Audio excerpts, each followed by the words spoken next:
you're going to have to put some effort into your life. And you need to be motivated to do that.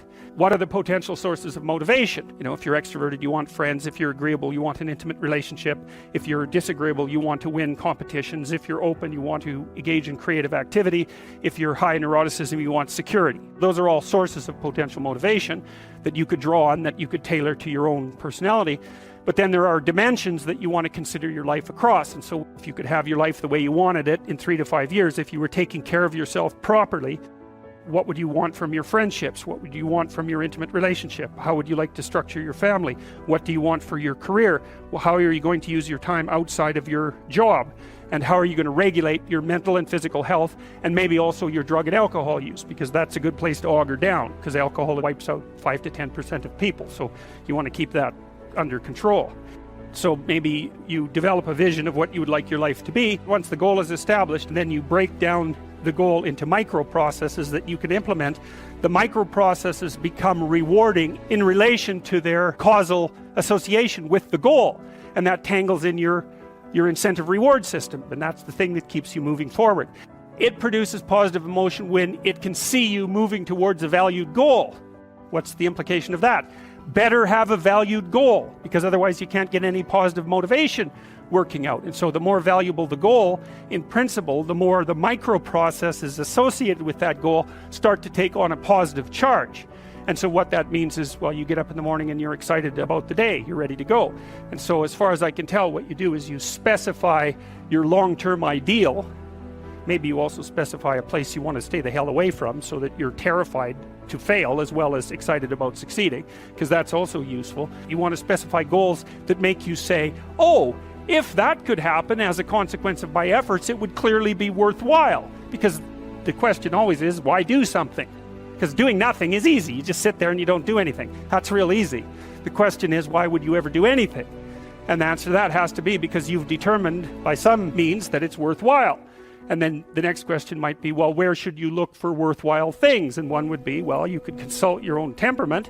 And the other would be, well, you kind of look at what it is that's valuable across the lifespan. You need a family, you need friends. Like, you don't need to have all these things, but you better have most of them. Family, friends, career, educational goals, plans for, time outside of work, attention to your mental and physical health, etc. That's what life is about. And if you don't have any of those things, well, then all you've got left is misery and suffering. So that's a bad deal. But once you set up that goal structure, and that's really who it is that you're trying to be, and you aim at that, and then you use everything you learn as a means of building that person that you want to be. And I really mean want to be. I don't mean should be, even those things are going to overlap. And specify your damn goals, because how are you going to hit something if you don't know what it is? That isn't going to happen. And often people won't specify their goals too, because they don't like to specify conditions for failure. So if you keep yourself all vague and foggy, which is real easy, because that's just a matter of not doing as well, then you don't know when you fail. And people might say, well, I really don't want to know when I fail, because that's painful. So I'll keep myself blind about when I fail. That's fine, except you'll fail all the time then. You just won't know it until you've failed so badly that you're done. And that can easily happen by the time you're 40. I would recommend that you don't let that happen. So that's willful blindness, right? You could have known, but you chose not to. Okay, so once you get your goal structure set up, you think, okay, if I could have this life, looks like that might be worth living, despite the fact that it's going to be anxiety-provoking and threatening, and there's going to be some suffering and loss involved and all of that. Obviously, the goal is to have a vision for your life such that, all things considered, that justifies your effort. Then you turn down to the micro routines. It's like, okay, well, this is what I'm aiming for. How does that instantiate itself day to day, week to week, month to month? And that's where something like a schedule can be unbelievably useful. Google Calendar. It's like, make a damn schedule and stick to it. Okay, so what's the rule with the schedule? It's not a bloody prison. Well, what kind of schedule are you setting up? I have to do this, then I have to do this, then I have to do this. And then I just go play video games, because who wants to do all these things that I have to do? It's like, wrong. Set the damn schedule up so that you have the day you want. That's the trick. It's like, okay, I've got tomorrow. If I was going to set it up so it was the best possible day I could have, practically speaking, what would it look like? Well, then you schedule that. And obviously there's a bit of responsibility that's going to go along with that, because if you have any sense, one of the things that you're going to insist upon is that at the end of the day, you're not in worse shape than you were at the beginning of the day. If you have a bunch of those in a row, sorry, that's just not a good strategy. It's a bad strategy. So maybe 20% of your day has to be responsibility and obligation, or maybe it's more than that depending on how far behind you are. But even that, you can ask yourself, okay, well, I've got these responsibilities, I have to schedule the damn things in. What's the right ratio of responsibility to reward? And you can ask yourself that, just like you'd negotiate with someone who is working for you. It's like, okay, you got to work tomorrow. And you might say, okay, well, what are you going to do for me that makes it likely that I'll work for you? Well, you could ask yourself that. So maybe you do an hour of responsibility and then you play a video game for 15 minutes. I don't know, whatever turns your crank, man. But, you know, you have to negotiate with yourself and not tyrannize yourself. Like you're negotiating with someone that you care for, that you would like to be productive and have a good life. And that's how you make the schedule. And then you look at the day and you think, well,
if I had that day, that'd be good. You'll probably only hit it with about 70% accuracy, but that beats the hell out of 0, right? And if you hit it even with 50% accuracy, another rule is, well, aim for 51% the next week, or 50.5%, because you're going to hit that position where things start to loop back positively and spiral you upward.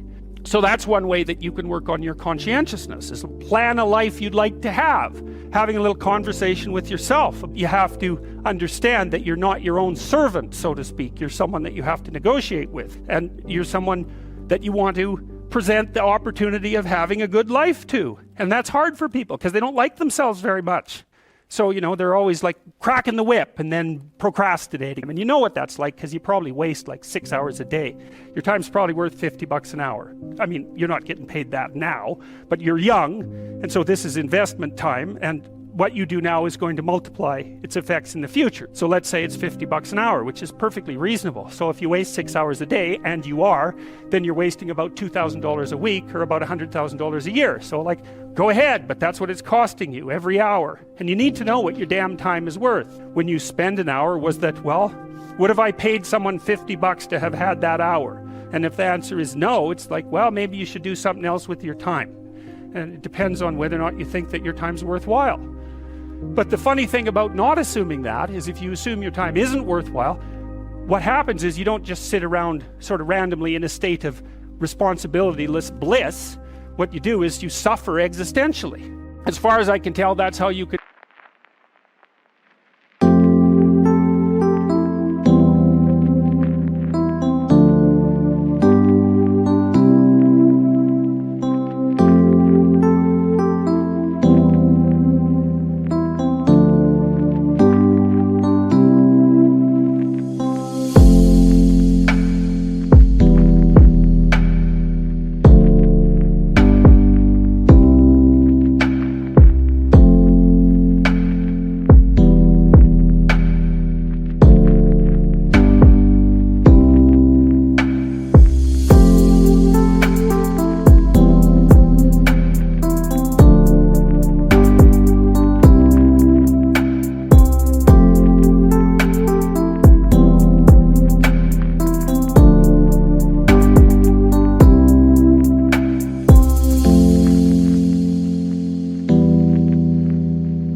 improve your conscientiousness. Outline a goal that you actually would like to hit. And even better, here's something else you can think about when you're negotiating in your life. You want to negotiate with your boss for a new salary. You might think, okay, I've got this damn job. How much would I have to be paid so I'd be so bloody excited to go to work I could hardly stand it? Well, you could at least know what that number is, and then you could go there and say, well, look, you like to have me around. I've been doing some thinking. I think if you paid me this amount of money, I'd be so thrilled to go to work that you could hardly even keep me away from here. And your boss might think, wow, I'd actually really like to have someone around who'd be so thrilled to work that I can't get rid of them. Well, I can't give you all of that. I'll give you 75%. Maybe we can renegotiate it in a year. We plan all the time, and we're going to think about that strategically.